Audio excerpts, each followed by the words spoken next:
I wonder if the next matchup is underway here. Yeah, it is. So just on our end, meaning the players saw none of that and immediately got their next game underway. There was checkmate in one in that final position before we left, which meant that the game was ending. Alireza with the first victory, and it started strong for the Frenchman. Yeah, and he took it to Nihal. He played a very sharp opening, challenged him almost theoretically, getting that type of initiative, open G file. Felt like Alireza had some ideas right off the bat, how to put Nihal on the defensive. And what I've noticed from Alireza is right out of the gate, he plays extremely aggressive. He doesn't, ease his way into the match at all. And it can sometimes just catch you off guard. You're not really ready to start throwing punches. You can take the Spawnamon. You have D1 in the end. Well, you can't. There's Queen C1 check. Never mind. Okay. There's Queen C1 check. So, no, Alireza, Nihal strives and, he does well in these positions, but Alireza is a different animal. He's passed every test so far against some of the sharpest players. So we know he's no stranger to tactics, open positions. Mm-hmm. There's the rook takes C2 move. It feels like Alireza might have overlooked it because it wasn't possible in the past. Now bishop takes F5. Yeah. Queen A1, Queen E5? No. E6. Oh, that's even stronger. Yep.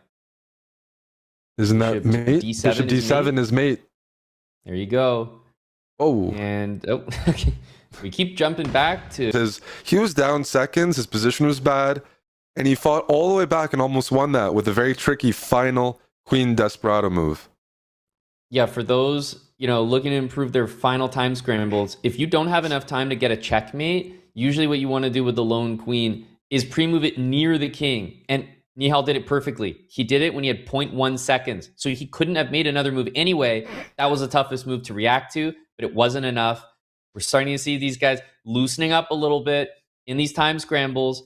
Now it's 3.5 to 1.5, but some great signs of life from Nihal. He's not going anywhere. Yeah, that game was critical. It looked like Alireza was making so much progress.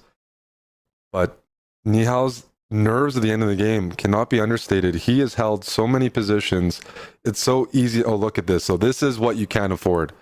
Just a basic blunder. Yep. And his king side is shattered. He didn't want to repeat at all there. Wow. Queen F3. Queen F3. E4. Is that his idea? It doesn't work, though. The knight defends the rook. This is a lot. As long as he doesn't get overwhelmed here, there's B4 ideas, but it hits the rook on D1. You can't play it. And B4 now draw. Oh, look at Alireza play with his bishops like this. And now rook C8. Knight takes C5, you can even consider. The bishop E4 is the trick. You can't play rook A8. B5. Those pawns are scary. The light squared bishop is holding everything together. Otherwise, those pawns, as you mentioned, very scary. But is there a mating net here? King F3. I don't see it. G5, G4. The king is somehow surviving. He's going to sacrifice. King D2, there's bishop F4 check. And B7. I mean, you can definitely still lose this. D2? How is Nihal making Nihal's this fighting on. It's a crazy position. Alireza needs to make a move. C7, the bishop is pinned. You can take and king takes. The pawns have disappeared. My goodness. He's winning. How did he do that? He's got to win this time scramble. Dark squares. Only dark squares. Oh, Queen F4. He missed it. There's only 0.1, 0.2. He can get the checkmate. He found the maiden one. No moves to even play. Alireza strikes back. And this is what we constantly see in Alireza matches. His opponents, they show great chess, great time scrambling. And then you look at the score. Oh, Alireza's up by 2. He's already won the next game, and he's reset things. So let's pay attention, not just if Nihal can do that, but if he can do that consistently to tie this match up, because Alireza has always played with the lead in this event. Yeah, we talked about it. To beat Alireza, you have to pull off a really good game. But when Alireza's winning, he's making it look easy. That's just putting so much pressure on Nihal. He's not getting comfortable positions, comfortable wins. Look at that. Rook A1, all of a sudden initiative, Alireza's corner. Yeah, he's got full control of the open C file, and then the open D file, his knight is blockading. Perfect situation for Alireza. Time is roughly equal, but you definitely prefer black here. Maybe h6, g5 sometimes. I like that idea. slowing down. Nihal getting a bit of a clock advantage. h3. Alireza realizes that, starts picking it up. He might want to put that knight on d5. Yeah, I'm not sure about allowing the rook into the position. So they're both going for it. Nihal's counterattacking. Alireza has the rooks penetrating, but he can't find the breakthrough Amon. Can't get a third attacker on f2. Knight e6 is a huge threat. It is. Forces the king to a worse square, and all of a sudden, Nihal's up on time. And threatening rook a8, knight e6. So rook good. A8 check. Is this a checkmating? It's or you almost might be able to take on e6 first. Yeah. Wow. That's it. The rooks were so clumsy for black. The one mistake I thought that was made there was allowing the white rook into the position. That knight on d5 was boxing it out. As soon as the rook entered, Nihal took full advantage. We saw this in another game yesterday. When the attacking side doubles the rooks, but they don't find the breakthrough, that exposes their own back rank, and we saw what happened there. All of black's pieces were committed, and that allowed Nihal to counterpunch.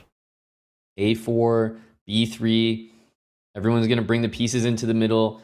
Generally, you prefer the side with the intact pawn structure, but black's king is active. At some Nothing point. wrong with this position. There are breaks everywhere. f5, b5, as you mentioned. Nihal opening things up.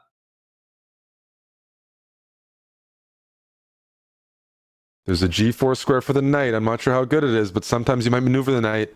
f6 to g4. Happening. It's a race. Both doing it. g4 and g5 will be accessed, but a very similar defensive idea on both sides. Neither side can break through. Clock's going to be a big factor this game. Now, there is a lever for black. At some point, you can put the rook on a8 and play b5. But do you want to do that now or later? I'd wait a bit. Keep him guessing. Particular rush. Okay. See, that gives the file. This is why I wasn't sure. Rook b4. I'm not sure. This is somehow looks good for Alireza to grab that a file, but maybe it's tricky. Maybe knight d3. Yep, knight d3. That's the next move. No matter what. b7's hanging with check. Watch out when the black rook moves. There's e4. Rook d2. Oh, threatening rook takes f6, knight e4. What a tricky move. This might just be winning. What's the move? I can't find a move here. Oh, he finds it. And they're not going to draw down to because 6 seconds. The amount of time he had to invest to find that. Let's see what Nihal can do. Knight e3 can be played, but takes the c5. That's a bad endgame. Oh my goodness. It's going to promote with check. Nihal, this is so incredible. He's got and there's no stalemate. He's going to win. There's a g-pawn. Alireza. And he guessed it. I don't know how, but there was a moment in that time scroll when Nihal slowed down. He could have kept checking. There was a hesitation there that I think cost him a couple seconds. But again, you have to be on your A game. More than that, Alireza, every single game, Nihal needs to pull off heroics just to keep up. And that's not a good recipe. No, that's the thing is we've been impressed by Nihal, but the point is Alireza's put himself in positions and put Nihal in positions where, okay, bishop h3, that's just a blunder from Nihal. He's not happy about that. But heroics are necessary, and you're not always going to be able to perform them. Yes, he has thus far, but if this is the trend for the match in the next 20 minutes, eventually it's going to catch up to him. For sure. Giving Alireza just the exchange up. It's not the end of the world, but it's not a good start. He's playing from behind, game after game. Yeah, he can put some pressure on d4. Black's invading with the queen, queen c4, looking to trade. White will not let that happen, but rook Black takes wants e2. to give back material, that's right. Being set up. Watch out for that move. I think we're going to see quite a few time scrambles this match based on how the players are playing. Very evenly matched on the clock. But that's a practical decision that I love. Bishop d6. Bishop c5 maybe in some positions. You either do it now or never. Yep. Otherwise, there's no freeing the position. And this is a great chance for a draw. And by the way, you can win these. This is not like classical chess where it's only black that can win. white can win on the clock just as much as black. Cut the king off. How does Alireza make progress? Down 6 seconds. The last thing you want to do is lose a rook versus rook. And very possible. I might prefer white here. In fact, I definitely do. Just up that time. Black's not in a position that's very dangerous. Alireza's trying to force the rooks off. He doesn't want a pure time scramble down. Oh, but he's catching up. Yeah, Nihal's slowing down. He's doing the smart thing of shuffling the rook literally back and forth. Rook f6, rook f7. He's just pre-moving it nonstop. Pre-move the king to f1 maybe? Slowing down again. Nihal, that's the second time. I'm noticing. You can never catch Nihal in a pre-move. Ever. It's so frustrating to play against. He's going for it. He's walking the king in. He's setting up the mating net, and he's got 3 seconds. Oh my goodness. Oh, Nihal's got 2 seconds. Yeah. Oh, he's winning for sure.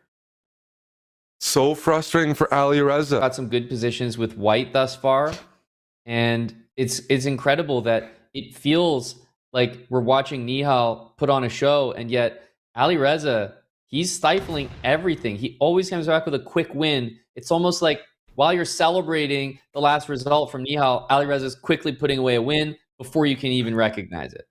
And he's putting together these wins after like heartbreaking losses.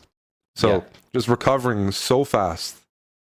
Here we go. 2 bishops for Nihal. This is a great position with white, but I question the move c4. I'm worried that it gets too locked, and pay attention. Alireza is going to try to trade that dark square bishop. Oh, in fact, he's just going to win material. You got to look for it. I'm not sure. The knight gets to e6. Nihal's made a couple basic blunders in this match that we didn't see in other matches. That's the pressure Alireza puts. a4, amazing. That's a very move. big pawn, by the way. I'm not sure I like black's position that much. A4. Bishop b5, a4, b4, and the rooks lack open files. There's a lot of compensation here for Nihal. I'll be impressed. The king is running, and I think Alireza is making the smart choice of activating the king in this position because it looks hopeless otherwise.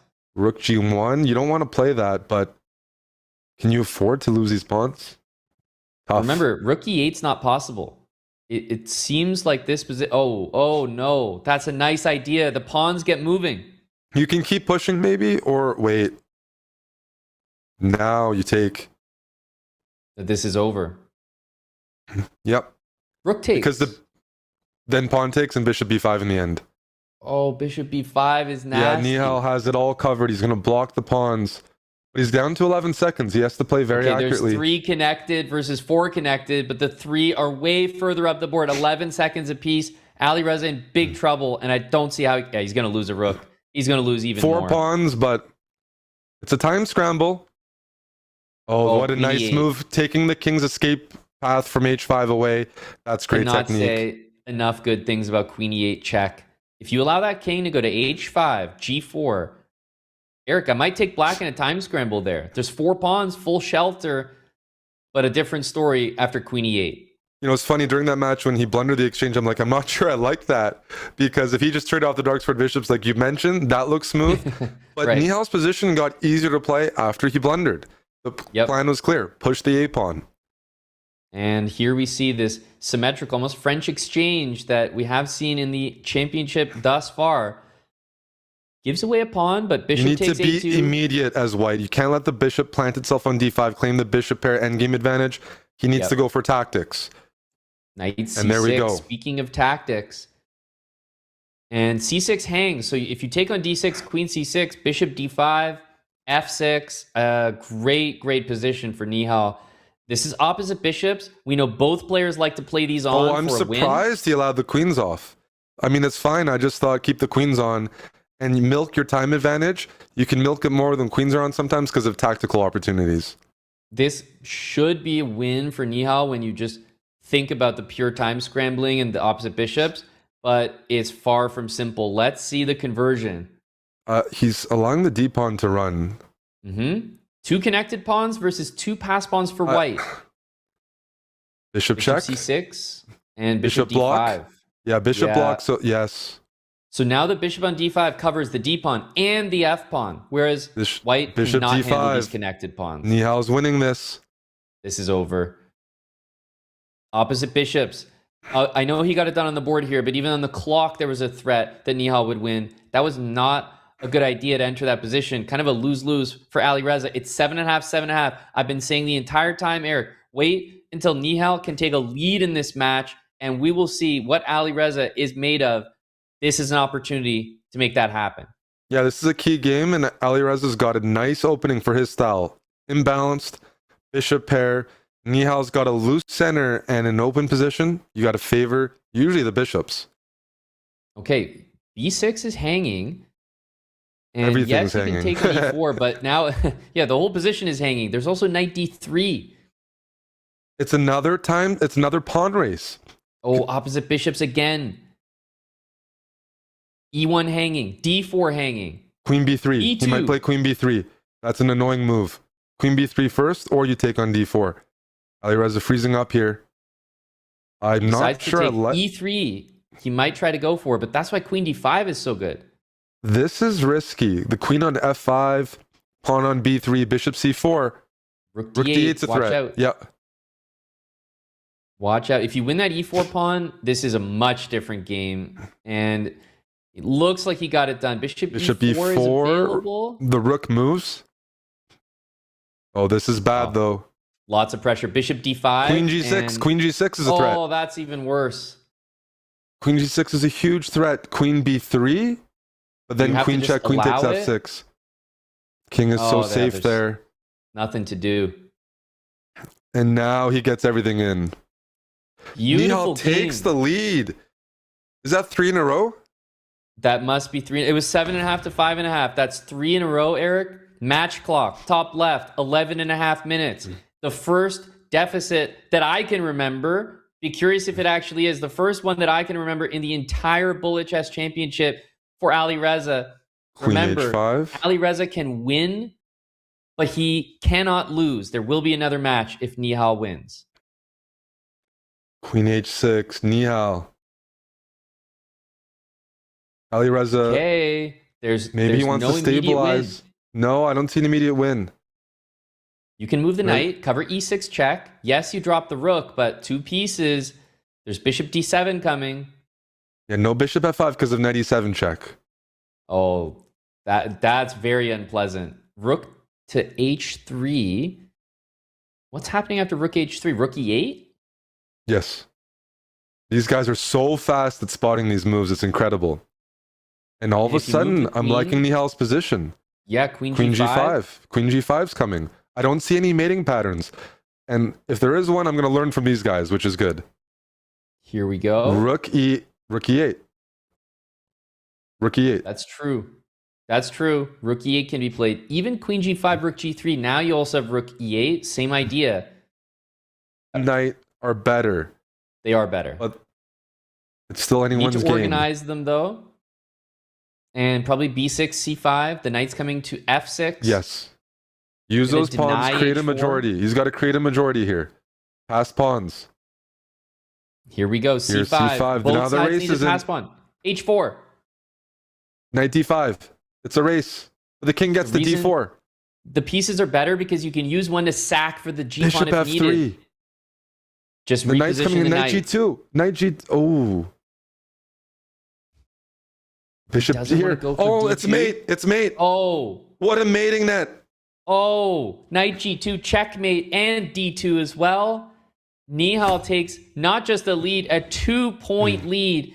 He is absolutely sticking it to Alireza Firouzja here in this grand final. He's looking for a reset, Eric. He plays so accurately at the end of the game. He marched his king down and made it Alireza. We don't see that every day. Alireza saw it coming, couldn't stop it. Just nothing to do about it. Now we're back in a position where Alireza is experiencing maybe the tilt for the first time in this match. Queen a6. He's got a lead on the clock, but he's had that before, and Nihal's come up with something at the end of the game, always. There's some tricks here. You play c5 hitting the queen. That's a nice move. The players... c5, knight takes g3. You really have to be careful, and he plays knight d2. Smart, because now you can get rid of that bishop, and c5 is not a dangerous move. Nihal's probably trading soon. Yep, that's why Alireza wanted to keep the queens on the board.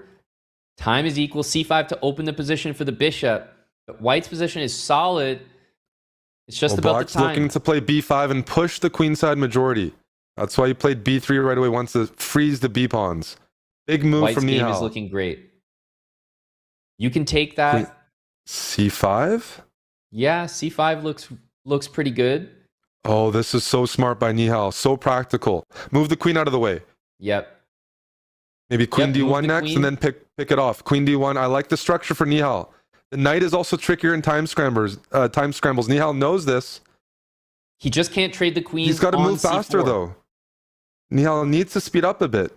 That d5 pawn he's aiming for. That's why he's not trading queens. He wants that to be a future target. Now rook b4. He has to watch out for f2, but the knight on h3, you can take on g5. Nihal's up 4 seconds. The maneuvering is favoring him. And now everything's falling. He's up 4 seconds. Oh my taking goodness. everything from Alireza. So accurate here. And now it's a time scramble. Alireza's behind. 7-2. You'd think there's no hope because Nihal is so good in these final moments. Nothing to be done. We've seen Nihal win these, but we haven't seen people pull it off against Nihal himself. How many in a row? Because I think we might be at 5. I think it was 7.5, 5.5. 5 wins in a row for Nihal Sarin. Alireza snacking. I'm looking at the camera. He's trying to reset. Yep. He's frustrated, getting maybe some protein or fiber in. I don't know if he's trying to reset for this game or the next match, Eric, because there's less than 7 minutes remaining. The deficit is 3. There's absolutely still lots and lots of hope to bring this match back. Remember, it needs to be a win by 2, so he's very much in this. He could probably still lose this game and technically make a comeback. He's got a fun position to play with here. You're a London guy. He had a nice London bishop. Lost it, but he's won a pawn. And look at that c6 square. That knight might maneuver to c6 in the future. Knight b4. This also works. Just contain Nihal. That's the strategy. Yeah. Put everything on light squares. Avoid that dark squared bishop. But how do you make progress? One thing that's annoying is that bishop goes e7 and d6. Once it gets to d6, you're blockaded. G3's hit. H4 is sometime hanging with the pin. Nihal's not letting Alireza get a setup in. You're right. The blockade and the dark squares and the weak kingside pawns. That bishop. Okay, knight c4. Now that's progress. Knight c4. Ooh, I thought maybe d6 there. Do you play g5 at some moment? Nihal's down 11 seconds. It's still so tough to organize the pieces, though. Queen g4. Queen g4. Queen g4. Queen takes h4. Alireza's got to watch out for this. How do you stop it? f5 is also on the cards. f5 is a huge move. Here's the comeback. He's totally flipped it around. f6. He's up time, but Nihal is flipping his bishop d4. Oh my goodness. And here comes Nihal's speed. Everything. He's pre-moving. He can sack the rook for the knight and win the pawn endgame as well. Rook e6, take it. Can you win it in 6 seconds? Conversion. Alireza cannot believe. This is where we see Alireza thrive usually. King a8. May as well try it. Wow, he didn't even try. He is so frustrated. Nihal is winning everything. 6 in a row against the defending champion. We've never seen this. Unprecedented. Nihal Sarin. I don't want to call it just yet because there is enough time for an Alireza comeback, but it just seems like nothing is falling in his favor. Nihal's winning every last second time scramble. Alireza needs to now win every match. That's guaranteed. Let's see if he can do it here because to turn things around mentally at this point would be incredible. Nihal is dominating. Yeah, it's like very competitive rallies, but at the end of it, Nihal wins. And that's just so tough to deal with. Alireza, though, has a great position for the match situation. Like bishops, open position, up on time.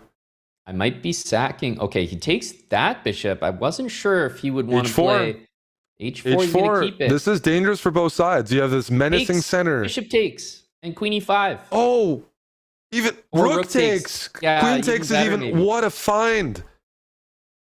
You just can't miss right now. Move the rook out of the way, collect your extra pawn, say thank you, but Nihal's got to catch up on the clock. Alireza's done a great job.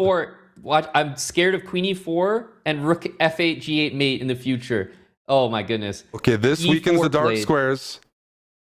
The dark, Okay. that diagonal. Watch out for that Rook diagonal. D1, Queen D4. He's Bishop trading. C4. Bishop C4. Because Moving the king Alireza's in. on tilt, Eric, he's playing so fast, though. And he doesn't need to. He needs to win this on the board. He's getting mated. Just mate. It's mate. I mentioned What a that mate flip. earlier. It happens now. And Nihal, how many in a row? I think that's 7.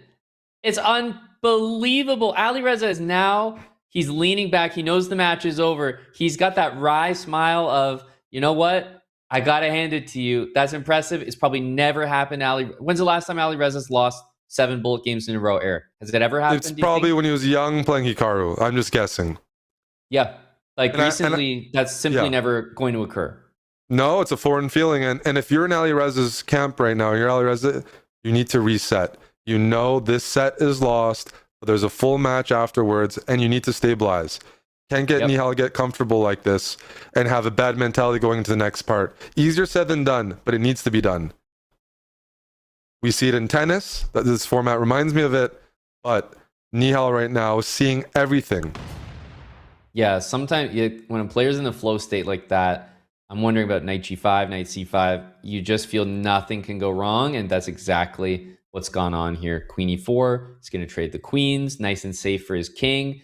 Alireza is effectively pre-moving, by the way. He knows the match is over. He's got his hand, he's leaned back. He's relaxed. He's not locked in at all. This match is done. You call that the limp elbow, right? Yep. That one, I've definitely had that one before. Yeah. No, that's a sign of a defeated man. 5.5 to 13.5. 8 wins in a row against the Bullet King.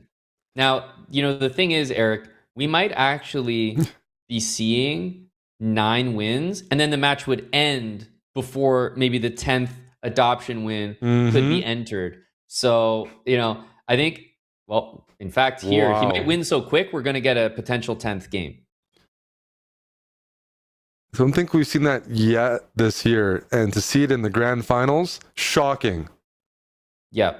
I think there probably has been an adoption, maybe in one of the earlier rounds of a Bullet Chess Championship, round number 1. For it to happen in the grand final is absolutely never, ever been done. And this game looks extremely likely to finish before 40 seconds elapses. We could see 10 wins in a row. Well, we have our opportunity right now. This is it.